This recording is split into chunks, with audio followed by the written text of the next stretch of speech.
Então vamos fazer a leitura. E no segundo ano do reinado de Nabucodonosor, este teve sonhos, e o seu espírito se perturbou, e ele acordou assustado. Passou-lhe o sono. O rei da Babilônia, ele estava dormindo, e ele teve um sonho naquela noite. E ele acordou assustado com aquele sonho. O sonho o perturbou. Ele acordou muito assustado. E ele tentava lembrar o que foi que ele tinha sonhado, mas ele esqueceu. Então ele mandou chamar os sátrapas, os feiticeiros, os adivinhos, e ele disse para os seus servos, a imagem está um pouquinho extensa, né? Vou ler aqui. Tive um sonho, e para saber o sonho, está perturbado o meu espírito. O rei acordou assustado. Disse, eu estou perturbado, eu quero saber o que foi que eu sonhei. O senhor sabe o que foi que eu sonhei? Alguém sabe o que foi que eu sonhei? Nem ele mesmo sabia. Então se apresentam a ele os sátrapas, os feiticeiros, os adivinhos, os sábios. E ele disse, eu quero saber o que foi que eu sonhei. E aqueles homens disseram para ele, pelo menos, diga para nós o que foi que o senhor sonhou. Se o senhor contar o sonho, nós vamos dar a interpretação. Ele disse, não, eu não sei o que eu sonhei. Eu quero que vocês digam o que eu sonhei, e quero que me digam o que é que significa o sonho. E se não me disserem, ele já se aborreceu, disse, eu vou mandar cortar vocês em pedaços, e vou destruir a casa de vocês. Que situação difícil. Mas aí, os homens foram a ele e disseram, rei, este assunto é muito difícil, porque este assunto que o rei requer é difícil, e ninguém há que possa declarar diante do rei, senão os deuses, cuja morada não é conosco. Perceba que os feiticeiros, os astrólogos, os cientistas, os sábios do rei, disseram, não tem que responda a isso. O senhor sonhou, o senhor não sabe o que sonhou. Quer que alguém diga o que o senhor sonhou. Ainda dê interpretação, na terra não tem ninguém que possa responder. Nem os deuses. Eles eram politeístas, eles acreditavam em vários deuses. Eles consultaram seus deuses, e os deuses responderam para eles, rapaz, nem nós vamos responder um negócio desse. Não tem ninguém que responda. Então o rei ficou curioso e disse, já que não tem ninguém que responda, para que eu quero vocês aqui? E deu a ordem, manda matar todos os sábios. E a ordem do rei foi liberada. Arioque saiu com a ordem de matar os sábios, e no reino dele estava Daniel, Sadraque, Mesaque e Abednego, servos de Deus, a quem Deus tinha dado sabedoria, que iriam morrer também, porque ninguém deu resposta. Só que Daniel não estava presente, e quando Arioque sai para executar a ordem do rei, Daniel perguntou, Arioque, por que essa urgência toda? Por que o rei dessa ordem de matar os sábios? Porque o rei sonhou, não lembra o que sonhou, ele quer que alguém conte o que foi que ele sonhou, e dê a interpretação. E nem os deuses dos feiticeiros, e nem os deuses dos astrólogos, dos sátrapas, têm a resposta. Então o rei disse, para que vocês servem no reino? Mandou matar. Daniel disse, calma, peça a ele um tempo, que que eu vou falar com o meu Deus. Daniel procurou os seus amigos, Sadraque, Mesaque e Abednego, e disse: olha, o caso é sério. Vai morrer todos os sábios, e nós estamos incluídos. Mas o nosso Deus é Deus. Vamos orar, vamos pedir misericórdia ao nosso Deus. E eles foram orar, o segredo é orar. E quando eles oraram, Deus deu a revelação a Daniel. Deus disse: Daniel, o sonho foi esse. Daniel sonhou o sonho do rei. E a interpretação é essa. Agora vai lá e glorifica o meu nome. Amém, amados? Aí Daniel vai se apresentar ao rei. E interessante que quando Daniel chega na presença do rei, o rei perguntou a Daniel: é você que revela segredos? É você que revela sonhos? E aqui tem uma característica em Daniel assim que eu acho fantástico. Porque nos dias de hoje, se eu recebesse uma revelação dessa de Deus, eu faria questão de dizer: não, porque eu tenho o dom de revelação.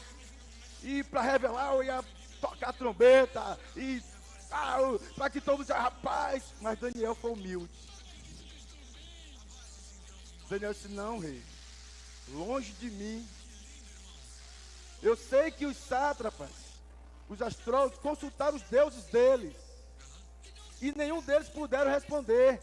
Mas eu quero dizer ao Senhor que existe um Deus. Os feiticeiros acreditavam em deuses. Mas Daniel está dizendo que existe quantos? Onde o qual revela, ele, pois, fez saber ao rei Nabucodonosor o que há de acontecer o teu sonho e as visões da tua cabeça que tiveste na tua cama são estes. E agora Daniel vai contar o sonho. Existe um Deus no céu. Eu amo essa expressão. O Deus de Daniel é o Deus dessa igreja, bispo. Ele é o seu Deus também? Dá glória a Ele, dá glória a Ele. Oh, aleluia. Glória a Deus. E Daniel então vai contar ao rei o sonho. Então Daniel diz: olha, rei, o senhor estava dormindo. E no sonho, o senhor viu uma grande estátua.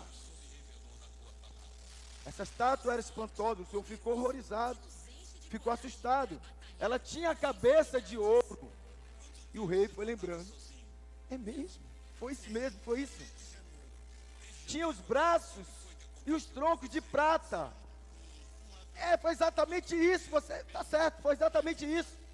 Os lombos de bronze, as pernas de ferro e os pés de barro e ferro.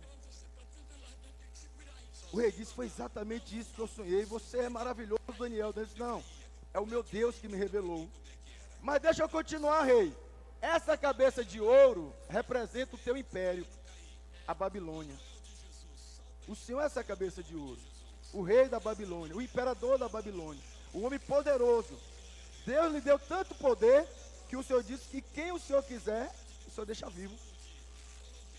E quem o Senhor não quiser deixar vivo, o Senhor manda matar. Até os animais, o Senhor faz o que quer, porque Deus te fez cabeça de ouro. Deus te colocou no topo. Mas fica sabendo que depois do teu reino virá um outro império, dos medos e dos persas. O império dos medos de Medeia era um império organizado, tinha um exército organizado. E por serem organizados, eles se fortaleceram, eles ficavam ao sul. Havia um outro reino dos persas que era muito valente, e eles queriam tomar o poder da mão da Babilônia. Perceba que os anos aqui estão ao contrário, 626 a 1539, é ao contrário. Os irmãos sabem que Jesus dividiu a história. Então, antes de Cristo vem descendo, e acima de Cristo vai crescente. Então, antes de Jesus isso aqui, os persas, se levantou um grande rei chamado Ciro. Lembra do Ciro da Bíblia? A Bíblia diz: Ciro, meu servo, o grande Ciro. Ciro teve uma ideia. Disse, olha, se nós lutarmos, vamos nos matar. Vamos nos unir e a gente vence a Babilônia. E aí os medos toparam a ideia e eles venceram a cabeça de ouro. E agora o império medo-persa prevaleceu. Só que Ciro foi mais inteligente e ele ficou no poder. E Daniel foi como escravo no reino da Babilônia, chegou a ser o principal governador, mas quando Ciro governou, Deus deu tanta graça a Daniel, que Ciro colocou Daniel como o presidente. Lembra da cova dos leões? Aconteceu aqui no reino da Pérsia, que o rei vai de manhã e diz, Daniel, dá seu caso, que o teu Deus... Os irmãos conhecem a história. Só que depois vai surgir um outro império, o império da Grécia, que é o bronze. E vocês já ouviram falar de Alexandre Magno, ou Alexandre o Grande. Esse homem, em 33 anos, ele conquistou uma extensão de terra muito grande. E ele se tornou grande porque as pessoas desejavam ser como ele. E ele foi terrível. Mas só que ele morreu. Depois da morte de Alexandre, os reinos começaram a se dividir. E ao se dividir, eles se enfraqueceram. Se enfraquecendo, surgem os romanos. Roma chega com uma perna de ferro, crescendo bastante, muito violento o Império Romano, fez muita perversidade, matou muita gente. Só que os pés de Roma estavam divididos, barro e ferro, por causa de casamentos mistos.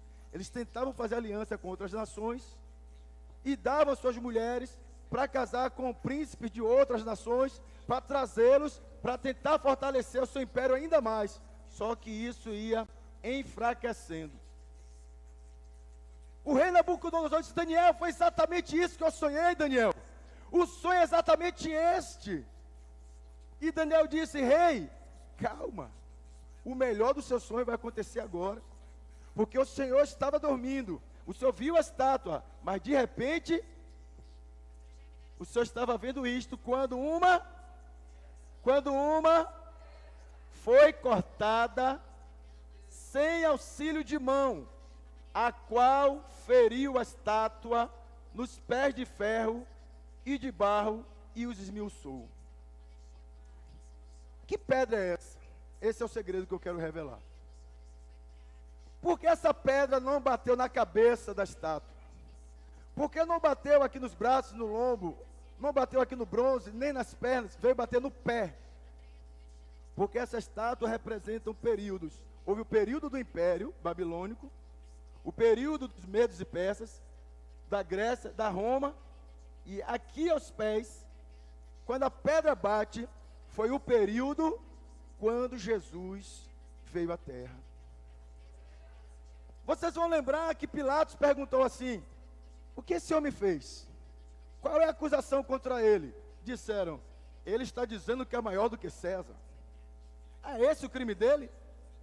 Porque César era o imperador de Roma. Jesus bateu, ou seja, ele chegou quando Roma estava dominando. Mateus vai escrever dizendo que quando Jesus veio, o povo estava em trevas, vivendo na região de sombra e de morte, porque o Império Romano, ele era muito cruel. O Império Romano, ele destruiu muitas vidas, então o povo estava desesperado, mas no sonho ele viu uma pedra, sem auxílio de homem, ou seja, não tem nenhuma participação de homem, é algo sobrenatural, é algo de Deus, é um socorro de Deus que veio para livrar quem estava embaixo da opressão romana. Então veio essa pedra, e essa pedra é o reino de Deus, que veio para esmiuçar, para destruir os impérios que estavam na terra. Então, nós pertencemos a um reino que foi representado por uma pedra. Vamos ver aqui uma testificação bíblica. Olha o que a profecia de Daniel. Daniel 12, 44, 45. Se alguém me conseguir uma água, eu agradeço. Mas nos dias desses reis, o Deus do céu levantará o quê? Dá para ler aí? Obrigado. Se vocês puderem participar, eu agradeço. Mas nos dias desses reis, o Deus do céu levantará o quê? É Daniel quem está falando isto. Daniel está interpretando o sonho do rei. E disse, olha, quando esta pedra vier, Deus vai levantar um reino, que não será jamais o quê? O obreiro Renato cantou aqui, seu reino é sempre eterno, porque jamais será, e este não passará a outro povo, esmiuçará e consumirá todos esses reinos, mas ele mesmo subsistirá para sempre. De maneira que viste que do monte foi cortada uma, sem auxílio de, e ela quem? A pedra, esmiuçou o ferro, o bronze, o barro, a prata e o ouro. O grande Deus fez saber ao rei o que há de ser depois disto. Certo é o sonho e fiel a sua interpretação. Então Daniel está dizendo, rei, esta pedra que o senhor viu é um reino que o Deus do céu enviou para formar um reino aqui na terra. E este reino vai destruir todos os impérios da terra. Vocês lembram o que Jesus disse? As portas do inferno,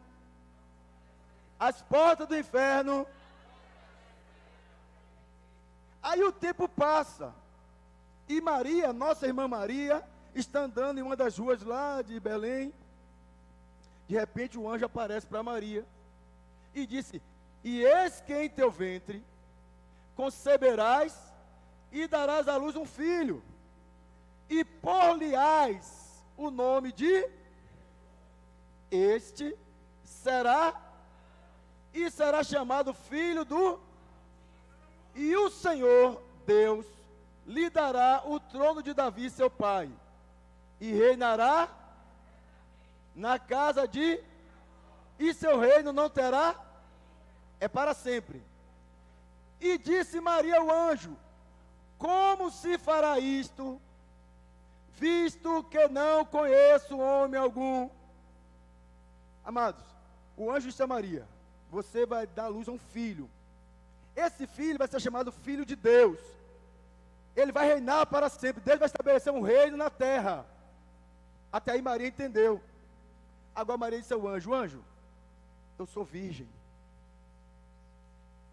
Como que eu vou engravidar se eu nunca tive relação com homem algum? Aí o anjo continua. E respondendo o anjo diz, descerá sobre ti o... Na revelação de Daniel, Daniel disse ao rei que o reino viria a pedra sem o auxílio de quem? Ou seja, o homem não teria participação na vida do rei. Porque se Maria tivesse relação com o homem, o pecado do homem passaria para Jesus. Porque o sangue do homem, que é a vida, estava contaminado pelo pecado de Adão. Então essa pedra, que é Jesus, que é o reino, foi algo sem auxílio de mãos. O homem não teve participação. O anjo está dizendo, descerá sobre ti o Espírito Santo, e a virtude do Altíssimo vai te cobrir. Cobrir é gerar, engravidar, com a sua sombra. Por isso também, o santo que de ti há de nascer, será chamado Filho de Deus. O rei Nabucodonosor disse, Daniel, isso é incrível, Daniel. Olha, a partir de hoje, todos vão ter que adorar o Deus de Daniel. Porque se Deus é Deus, Deus que revela sonho, Deus que revela mistério. Aleluia! Louvado seja Deus. Você pode se alegrar, amados. Aleluia! Um reino representado por uma pedra. Minha esposa, ela está lendo o livro também, ela disse, fã, mas porque Deus não pegou uma brilhante para representar o reino dele? Porque Deus não pegou um ouro, algo aos nossos olhos precioso, uma pedra, uma coisa tão simples? Somos nós que complicamos tudo, né? ali está os 4 impérios. E aqui está uma pedra vindo com toda a força para bater nos pés da estátua. Qual é a diferença entre império e rei? Estou correndo porque é do seu tempo que eu tenho, viu, bispo? Aqui são 4 impérios. Aqui está o reino. O que é o império? O império é um rei que conquistou um outro reino. Aquele rei conquistado, ele vai servir a esse rei que o conquistou. Esse rei que conquistou aquele reino vai conquistar outro reino. A função de um rei é conquistar terras. Davi foi o maior rei de Israel, porque ele conquistou a maior extensão de terra. Quando ele tem reis embaixo do seu poder, esse rei dominador passa a ser imperador. Vocês entendem? Então, o imperador é alguém que governa sobre outros reis.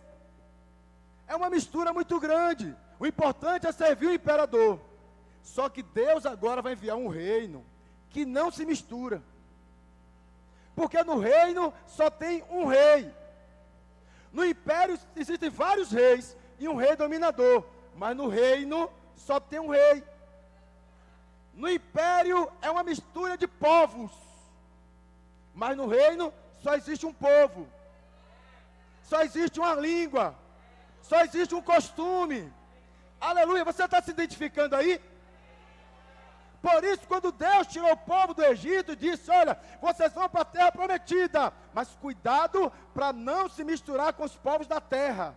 Não dê suas filhas para eles, não pegue os homens deles, não misture a raça, porque nós somos um reino. É um reino sem mistura, aleluia. Império mistura, mas é ecumenismo, é bagunça. Mas no reino, ele é único. Só Jesus é o rei neste reino. Só Ele que manda, só Ele que governa.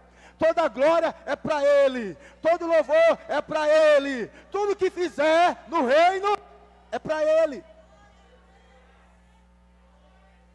Aleluia. Aleluia.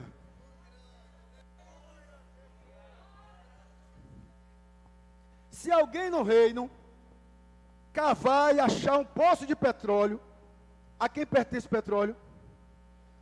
Ao rei, porque tudo é dele, por ele e para ele. Amém, amados? Glória a Deus.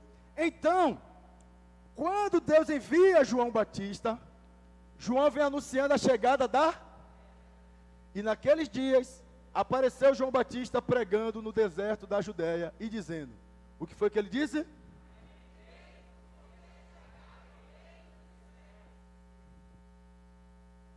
Deus revelou a João o dia ou o tempo em que essa pedra iria atingir a estátua. Daniel teve a revelação do sonho do rei. Mas João não foi um homem comum. João, de propósito, foi enviado por Deus. João não foi uma pessoa comum, não. João foi diferente. João veio com uma missão. E quando ele vai batizar Jesus, alguém perguntou a João: João, é ele mesmo? João disse assim: aquele que me enviou a pregar, me deu um sinal.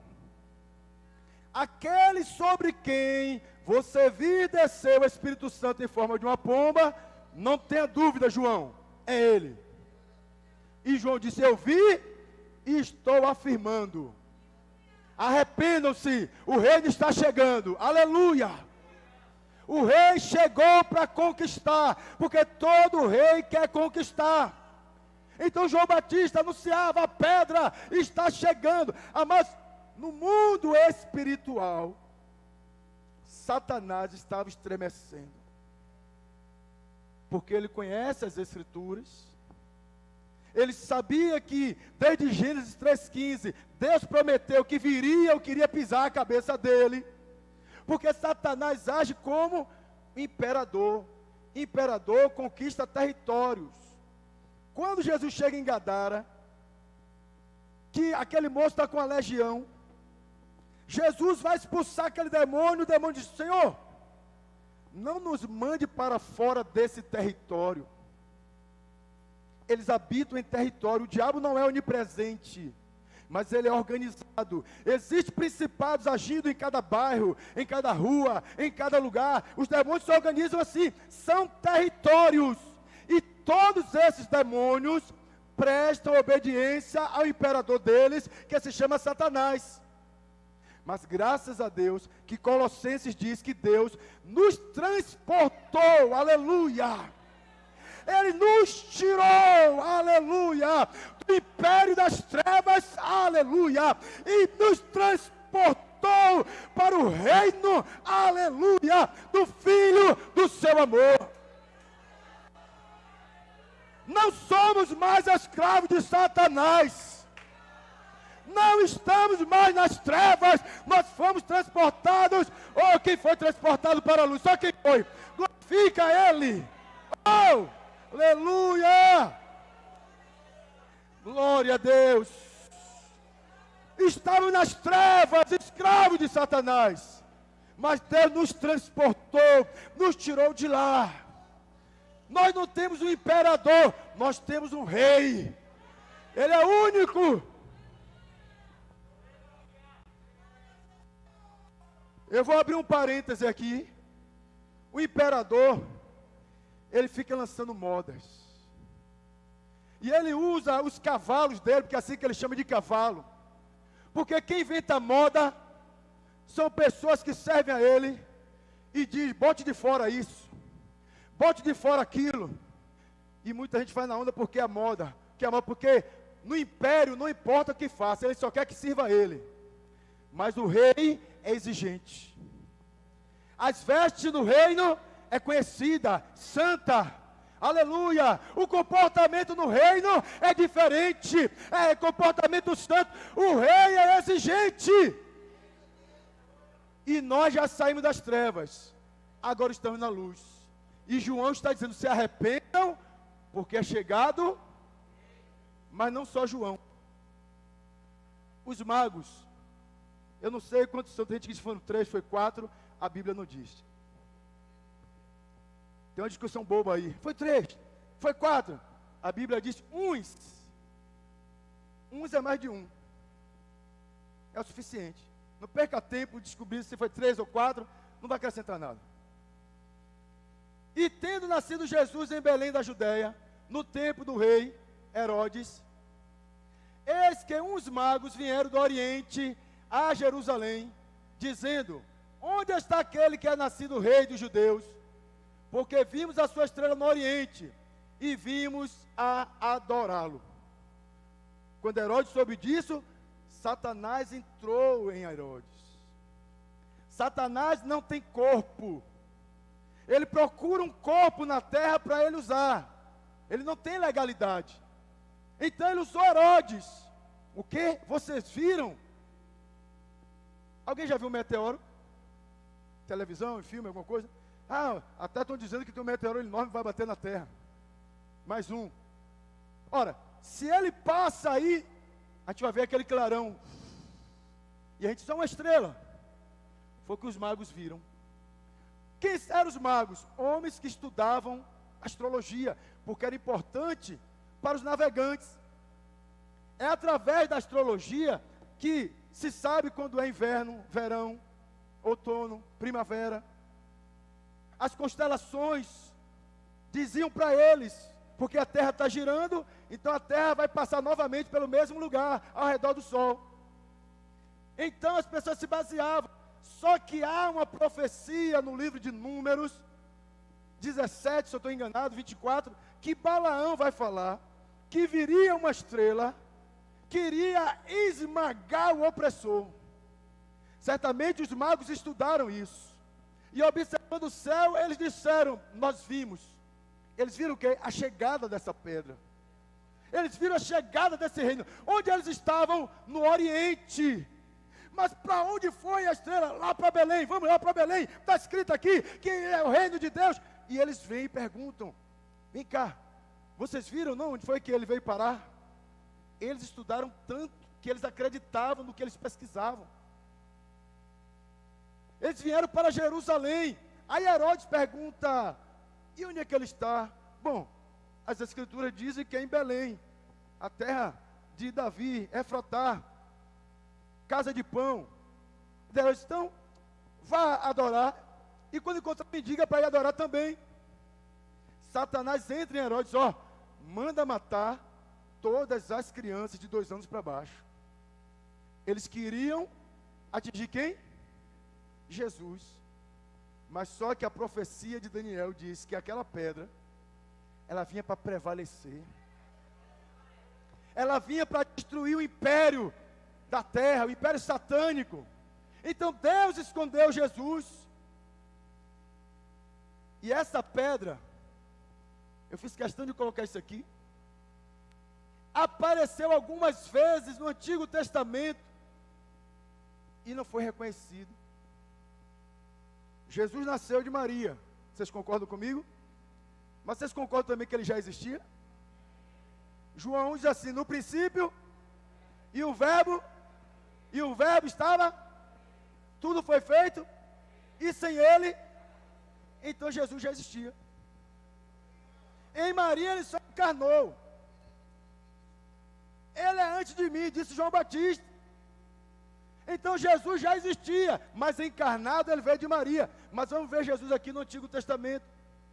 De que essa frase aqui, rogo-te que me mostres a tua glória. Moisés foi antes ou depois de Cristo? Tem muita gente com dúvida, né? Vamos ler Bíblia, hein? Moisés fez um pedido a Deus: Senhor, eu quero ver a tua glória. Deus disse: olha, Moisés, você me pediu uma coisa difícil, mas eu vou conceder. Existe um lugar, aleluia, mais perto de mim. Se você conseguir chegar nesse lugar, você vai ver a minha glória.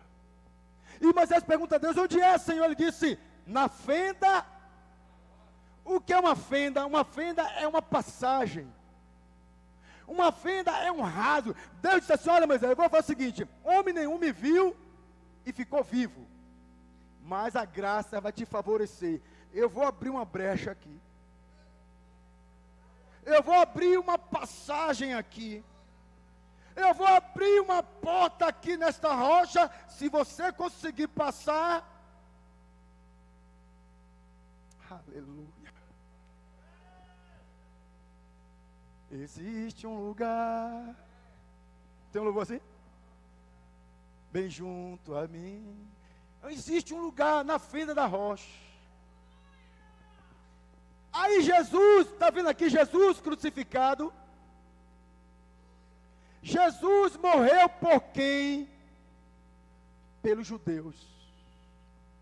Jesus, eu não fui enviado para outro, eu fui enviado para os da casa de Israel.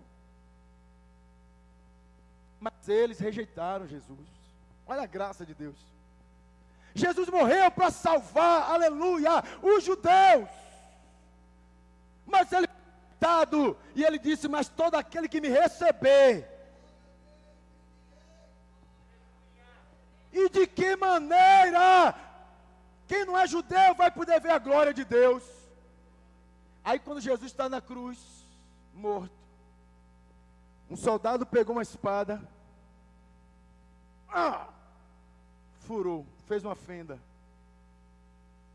Deus disse: olha, eu enviei meu filho para salvar os judeus. Os judeus não aceitaram, mas tem uma brecha aqui, quem quiser, a brecha está aberta, a fenda da rocha. Quer se tornar igreja? É o lugar mais perto de mim. Pastor, ainda não entendi. Paulo, escrevendo aos Romanos 11:17, diz assim: e se alguns dos ramos foram quebrados, falando de judeus, e tu, sendo zambujeiro, foste enxertado em lugar deles, e feito participante da raiz e da seiva da oliveira. Vocês entendem o que é enxerto? Aqui tem uma árvore, e eu quero fazer um enxerto nessa árvore. E entenda o seguinte: quem é do interior vai saber o que eu estou falando. Esse pé de árvore aqui, digamos, ele está no período de dar fruto. Ele passou o verão, ele passou o inverno, sofreu, mas já está florido e já tem fruto.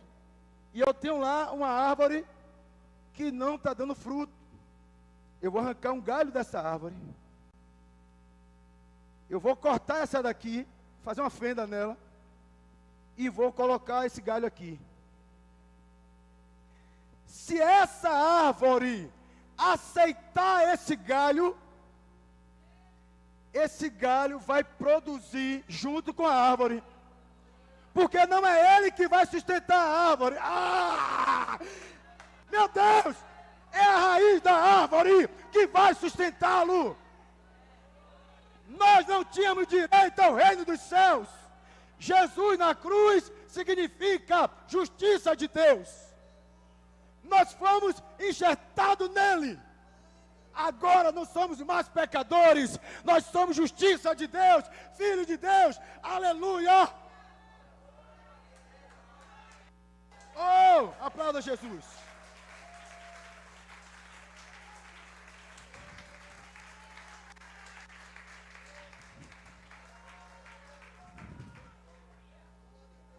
Vamos ver mais Jesus no Antigo Testamento. Miriam morreu. E o povo disse: Moisés, o Senhor tirou lá do Egito, Moisés. A gente aqui não tem nada para comer, não tem água. Lá tinha cebola, tinha pepino, e começou a reclamação. Os irmãos conhecem a história. Moisés chega para ele: Senhor, eu não paria este povo. É mais de 1 milhão de pessoas reclamando. E Deus pergunta: eles querem o quê? Mas eles querem água, Senhor. Não tem água para dar ao gado, não tem água para beber. E Deus disse: olha, adiante de vocês, em Meribá tem uma rocha. Chame Arão e o povo, e quando chega lá, fale com a rocha. Loucura, falar com uma rocha. Fale com a rocha, que ela vai dar água para vocês. Moisés leva o povo, e chega lá, ele fala com a rocha, e a rocha dá água, e a Bíblia diz: todo mundo bebeu, se saciou, deu gado, a água deu rocha, a rocha deu água, melhor dizendo. E o apóstolo Paulo, escrevendo aos Coríntios, ele diz: e beberam todos de uma mesma bebida espiritual, falando deste evento, porque bebiam da espiritual que os... Não, pera aí, pedra não segue, pedra é fixa. Se você estiver andando em algum lugar, uma pedra te seguindo, você vai pensar que está maluco. A pedra, essa é a pedra atrás de mim, onde houver essa pedra está. A pedra diz assim: eis que eu estou convosco todos os dias. Aleluia! Que os seguia, e a pedra era... É por isso que tem a pedra na capa do livro, a revelação de Deus. Aí o tempo passa. Os judeus vão viver de tradição. Aí vem a festa dos tabernáculos. O que é a festa dos tabernáculos? Eles vão lembrar do Pentecostes, da colheita. Eles vão lembrar dos livramentos que Deus deu a ele no deserto. Eles viviam em cabanas. E eles vão lembrar daquele dia em que a rocha deu água. Então eles iam no tanque de Siloé e carregavam água. E lavavam as escadas do templo. Lembrando da festa de tabernáculo, quando tiveram sede e a rocha deu água. Jesus está nessa festa. João 7,37 vai dizer: no último dia da festa, eles estão lembrando desse acontecimento que a rocha deu água. Aleluia! Jesus se levantou e disse: ei, aquele que tiver sede... Jesus está dizendo: eu sou a rocha. Vocês estão festejando algo que fui eu que fiz, eu que estava lá, eu que estava seguindo vocês. Jesus está se revelando, Ele é a rocha. Oh, aleluia, aleluia, meu Deus. Mas a pedra era a chegada do reino de Deus, que feriu a estátua e se tornou um grande monte e encheu toda a terra. Cortamos a pedra no meio. É que a imagem não está boa, né? Mas aqui é uma pedra cortada. Dentro da pedra tem um rei. Tem anjos aqui, ó, com as trombetas, anjos. Ah, pastor, como é que pode ter um reino dentro de uma pedra? Eu te pergunto, o que é que tem dentro de uma semente?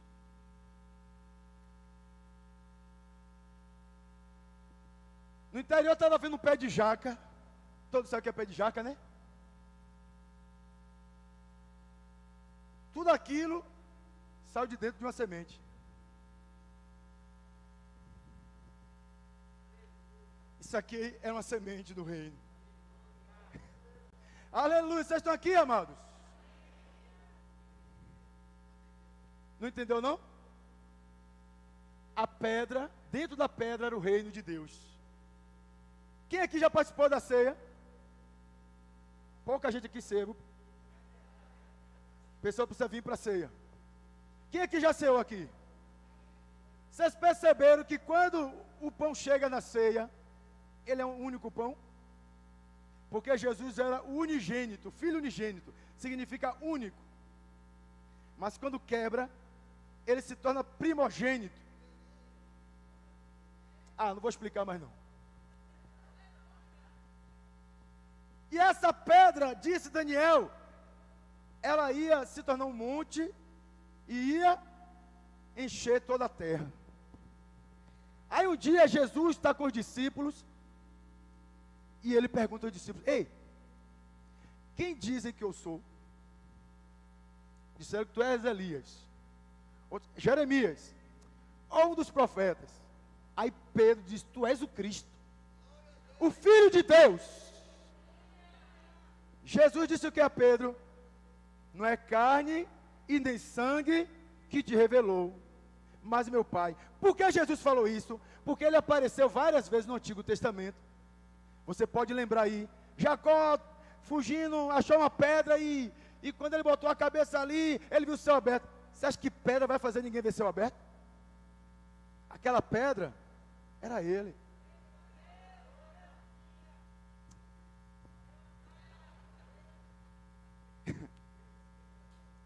Um gigante daquele tamanho, Davi pegou uma pedra.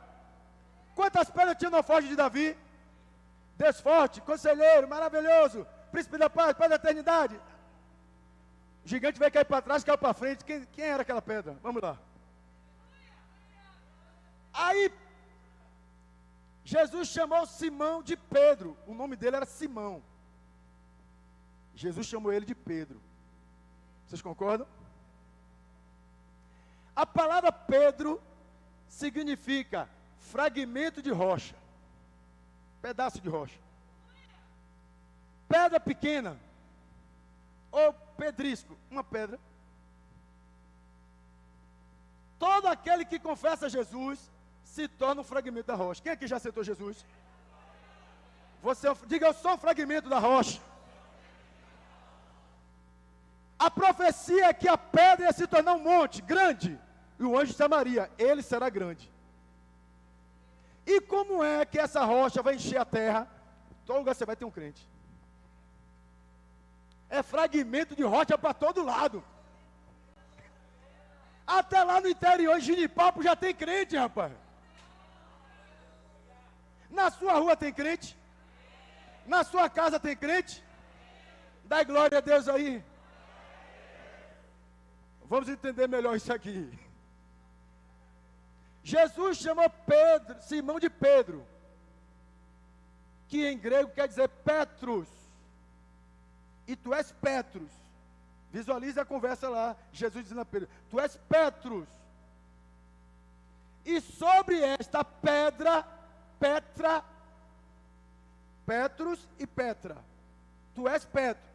E sobre a Petra vou edificar a minha igreja. Petrus é fragmento de rocha. Petra quer dizer rocha. Jesus é a rocha. Pedro é fragmento, pedaço, pedrinha, pedra pequena. Você é uma pedra pequena. Jesus é a rocha. Jesus disse: também eu te digo que tu és Pedro, Petrus, e sobre esta pedra, Petra, edificarei a minha igreja, e as portas do inferno. Aleluia. Vamos entender um pouco mais. Isso aí você precisa sair, pelo menos isso daqui entendendo. Petrus e Petra. Diga comigo. Petrus e Petra. Assim, vamos analisar o texto que se encontra em Mateus 16, 15 e 18. Eu vou ler por aqui, depois vocês marcam aí, pode ler. Mas vós, perguntou-lhe Jesus, quem dizes que eu sou? Respondeu-lhe Simão, tu és o Cristo, o Filho do Deus vivo. Disse-lhe Jesus, bem-aventurado és tu, Simão Barjonas, porque não foi carne e sangue que tu revelou, mas meu Pai que está nos céus. Pois também te digo que tu és Petrus, e sobre esta Petra edificarei a minha igreja, e as portas do inferno não prevalecerão contra ela. Pedro é a tradução da palavra grega. Pedro é a tradução da palavra grega, que quer dizer, e pedra que ele vai edificar a igreja, Petra, que é a rocha grande. Quem é a rocha grande? A igreja está edificada em Pedro ou em Jesus? A igreja católica diz que a igreja está edificada em Pedro, mas não é em Pedro, está edificado na rocha. A rocha é? Somos Petros da Petra. Vamos brincar de trava-língua? Leiam aí. Só as mulheres, por favor. Só os homens. 1-0 para os homens. Glória a Deus. Quem é a Petra? Quem é Petrus? Fragmentos.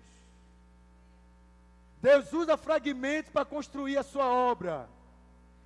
São os fragmentos que estão espalhados na terra toda, cumprindo a ordem do Senhor.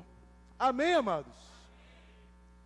Mas a pedra que feriu a estátua se tornou e encheu. A Bíblia diz, amados, que um dia Jesus vai andando pelas ruas lá de Samaria, Cafarnaum, e uma multidão atrás de Jesus, e os discípulos evangelizando, pregando e curando. Aí chega o sumo sacerdote religioso da época e disse, mestre, mande que este povo se cale, hoje não é dia disto. Jesus disse, se eles se calarem, está falando de você, Jesus falando, se os judeus se calarem, a igreja vem aí. Se eles se calarem, a igreja vem aí. E disse Jesus, ide por todo mundo e pregar o evangelho a toda a criatura. Tem fragmento de rocha no mundo todo, amados, Tudo começou com uma semente, uma pedra, mas dentro da pedra tinha vida. E a vida da pedra chegou em nós. Ele é a Petra, nós somos Petros. Aplauda Jesus por isso, amados.